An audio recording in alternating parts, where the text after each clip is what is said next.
I'm Onyx, and you might be noticing that this video looks a little bit different than the ones that I've posted so far. I've mentioned previously that I want to do art videos using more mediums than just digital, and this is part of that. So in this video, I'll be showing you how you can make your own powder puff two slightly different ways. You can use them for makeup, body powder, or anything else you'd want to use a powder puff for. Here's everything you'll need. I'll put a full list of all the materials in the video description. So you're going to take your fabric. I'm using this pink fuzzy one that I got off the cover of an old notebook. It was only glued around the edges, so it's still good to use. Place your fabric with the back facing up and trace 2 circles on it. You can use some kind of object to help make the tracing easier. I'm just using this roll of tape that I have. Also, as you can see, I'm actually tracing 4 circles since I'm making 2 of these at once. Now cut the circles out. If you're using very fuzzy fabric, make sure you cut as close to the fabric as possible so you don't accidentally cut patches into the fur. Now we're going to add the strap. So the first way you're going to do this is you're going to take your ribbon, place it across the fuzzy side of one of your circles, and cut it a little bit longer. Then pin it down in place so it doesn't move.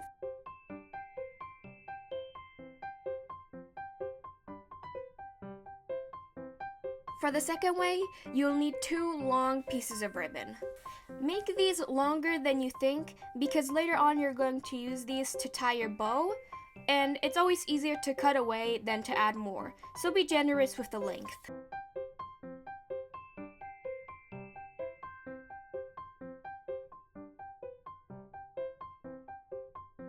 Then take the 2 pieces and pin them across from each other on the fuzzy side of the circle.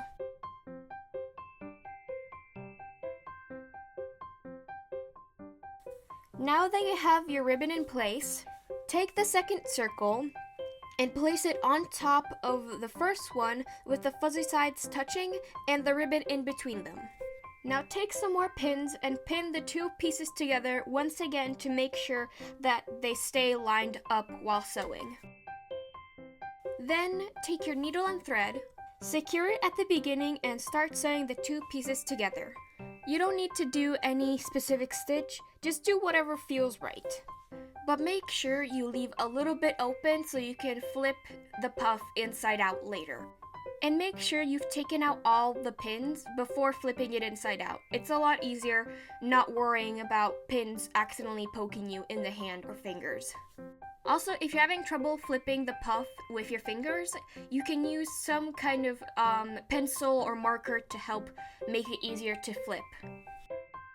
Now that you have your puff flipped to the right side, let's fill it with some pillow stuffing. Just fill it until you're happy with the feel.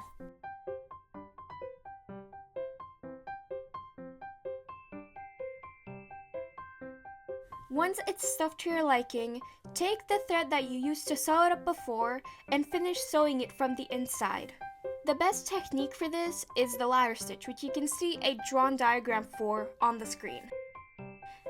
After sewing it completely shut, my favorite way to get rid of the excess string is tying it in a knot first, then inserting it back into the puff and having the needle come out on the opposite side. Then pull it all the way through and pull the string out as much as possible and cut it short.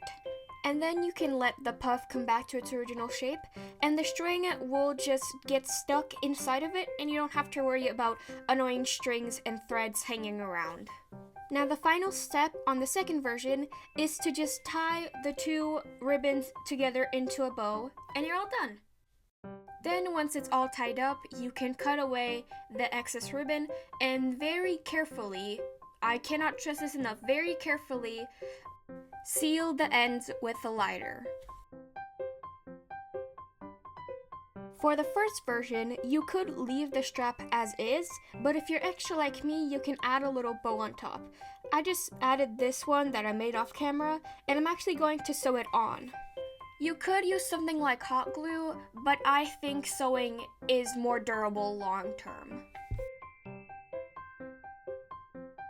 And there you have it, 2 different ways of making a powder puff.